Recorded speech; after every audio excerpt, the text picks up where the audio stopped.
بالفيديو صامويل إيطو يعتدي بالضرب على جزائري.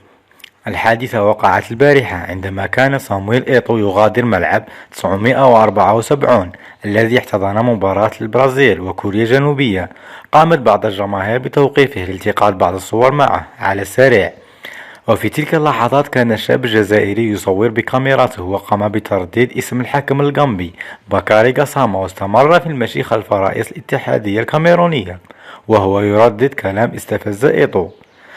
بعدها جن جنون صامويل إيطو الذي كان في قمة الغضب وعاد إليه ليقوم بالاعتداء عليه أمام أنظار الجميع، حيث قام بركله بكل قوة على الصدر، وقام وهو ومرافقيه بتحطيم الكاميرا التي كان يصور بها. الشاب الجزائري أكد عبر فيديو بأنه توجه إلى مركز الشرطة